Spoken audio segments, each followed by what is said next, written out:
Cuma dengan sistem pendidikan yang ada sekarang, kalau tiba-tiba Papua nih kurang 100 dokter spesialis, dia mau melamar ke FKUI, ya kalah Pak pasti bertandingnya. Jadi itu sebabnya kita bikin yang sekarang yang berbasis rumah sakit.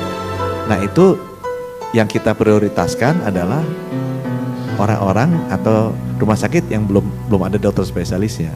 Jadi kalau suruh bertarung nih, anaknya siapa, misalnya anaknya dekan di Bandung bertarung dengan orang Tambarau, yang masih menang dia karena dia kan nggak ada dokter spesialis ya, jadi dapat kursi duluan yang dia.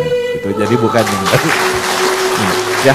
Nanti tanya kualitasnya gimana? Ya kurang-kurang dikit dikasih bimbel dulu Pak, dikasih bimbingan belajar gitu kan. Dulu kan ada namanya bimbingan belajar supaya mereka bisa masuk ke sana. Secara apa dengan demikian pemerataan itu terjadi karena jadi dokter spesialis adalah orang asli lokal dari sana. Kemudian yang kedua yang tadi saya udah bisik-bisik ke Bapak juga, kalau nggak salah belum diangkat jadi pegawai. Oh yang ini. Jadi banyak tuh mereka Pak, udah kerja puluhan tahun masih honorer. Jadi saya baru belajar Pak, oh pegawai negeri itu ada PNS, ada P3K. Kita buka 200.000 P3K. Ternyata ada status lagi, tenaga honorer, tenaga sukarela, mungkin ada lagi tenaga dan lain-lain gitu. Segala macam jenis tuh ada. Saya bilang, Pak Soal Anas, kalau Bapak lihat pegawai Bapak tuh ada 20 juta, 30 juta, mungkin ada 50 juta tuh. Yang sisanya nggak terdaftar atau terdaftar pakai nama nomenklatur yang kita juga baru dengar gitu kan. Jadi mereka ternyata banyak yang seperti itu Pak. Ya kan kita udah buka nih 200.000 Pak. Kemarin sama Bapak Presiden sama Bapak kan dikasih izin rekrut. Yang masukin dari daerah cuma berapa Bu ya? 168.000, saya juga bingung. Kok banyak yang seperti ini, tapi yang dimasukin kok lebih sedikit. Dan kita butuhnya bidan perawat, yang dimasukin tenaga administrasi apa? Oh rupanya itu teman. Ini saya kan dekat sama Pak Asor Anas. Ngomong tuh Bupati Wali Kota nyeletuk Pak Asor Anas. Pak Asor Anas bekas Bupati masa nggak ngerti sih. Kalau kita kepilih kan kita ada janji, mesti bawa itu teman-teman, saudara-saudara, nini segala macam untuk masuk. Jadi yang masuk bukannya kayak mereka.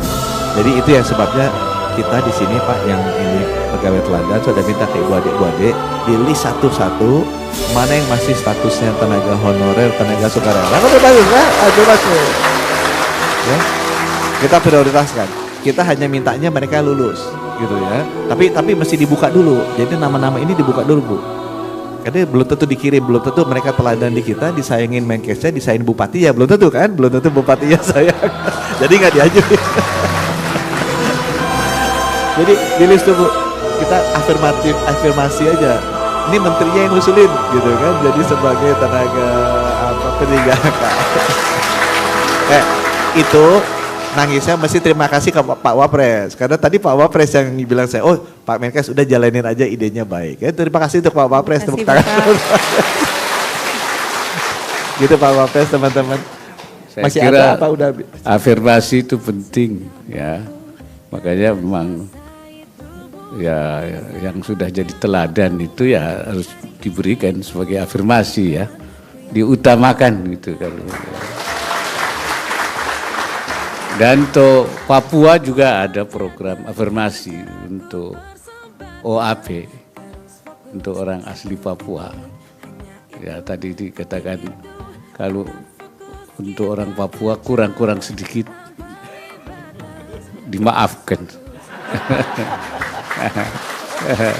Itu. So kalau standarnya terus diberlakukan untuk semua, termasuk Papua, nggak akan dapat orang Papua. Maka itu ada standar afirmasi namanya itu. Ya, itu. Jadi ke depan jangan khawatir, orang Papua akan mendapatkan prioritas. Saya kira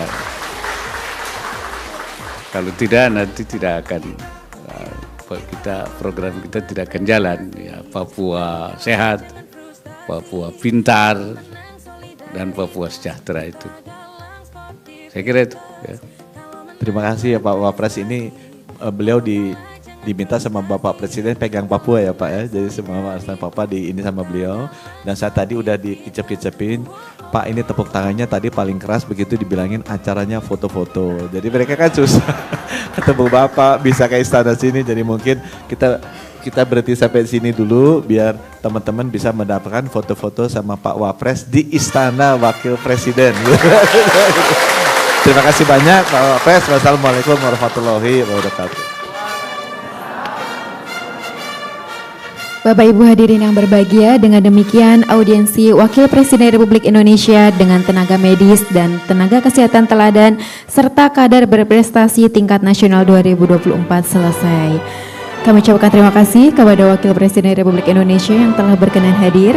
Selanjutnya, Wakil Presiden Republik Indonesia berkenan berfoto bersama di halaman depan Istana Wakil Presiden. Untuk foto bersama akan dibagi dua sesi. Untuk sesi yang pertama, kami persilakan kepada tenaga kesehatan teladan untuk mendahului menuju tempat foto bersama. Dilanjutkan dengan tenaga medis dan kader berprestasi tingkat nasional 2024. Hadirin kami mohon untuk berdiri.